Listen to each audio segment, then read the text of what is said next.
Kaixo, algebraren amairera iritsi gera. Eta orduan hemen ditugu errepasoak egiteko ariketak. Lehenengo ariketa nahiko erraza dela uste dut. Ea horrela egin dezute. Adierazi idazkera algebraikoan. Zenbaki baten aurrekoaren bikoitza. Orduan, zenbaki baten isa jarriko dugu.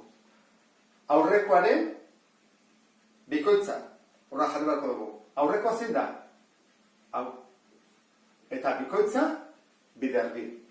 Ez ahaztu jartzen parentesia.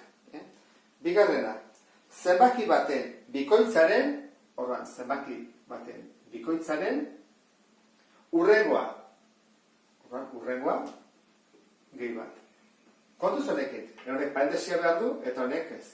Zer gertatzen da parentesiarekin? Esaten dugu, lehenengo kenketa irakurri behar dela eta gero bidarketa, eta hemen aldeantziz. Horretik da, zenbaki baten aurrekoaren bikoitza, eta hemen da, zenbaki baten bikoitzaren ondorengoa.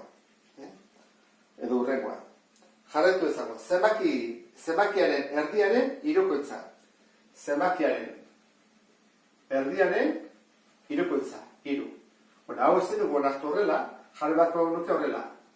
Bidarketa bada, hiru bidar isa, hiru isa, bat bidar bi, bi. Hau izan mazateke, zuzena. Hurrengoa, zenbaki baten kubua, ken lau. Orduan da, zenbaki baten kubua, ken lau. Jarriko ditut lau emaitzak, eta azkena, ondoz ondoko lau zenbaki. Orduan, erabaki behar dugu zein den zenbakirik txikiena. Kaso honetan jarriko dugu isa, adibidez. Eta hurrengoa zein da, bat gehiago. Eta hurrengoa, bi gehiago. Eta hurrengoa, hiru gehiago. Eta behen batura, hola jarriko genuke, eta horrekin bukatzen dugu lehenengo ariketa. Bigarren ariketan jartzen du kalkulatzeko zenbakizko balioa. Orduan, isak lau balio badu, eta ik minus bi, jarri behar ditugu isaen ordez lau, orduan izango izake lau bider, horren puntua behar dugu, horrez zer behar, lau berbi, ez dugu parentesia behar, plusa delako. Jarretzen dugu, ken, bost bider lau, isaen ordez lau jartzen dut, ken, orain bai parentesia behar dudala minusa delako. Horra jartzen dut minus bi berriru eta azkenean minus bi. Horran, hau jarrita, lehenengo pausoa zer da berreketak eta biderkatak egitea. Horran, nengo ditut. Lehenengo berreketak. Lau bider lau. Lau bider lau, amasei. Amasei bider lau, hirurogeita lau. Lehenengo egina dut. Ken. Horren, bost bider lau, hogei. Hurrengoa, minus bi, bider minus bi, bider minus bi. Orduan, hori da, zenbakiz zortzi da, baina minus, bider minus, bider minus, da minus. Orduan izango izateke erauntara.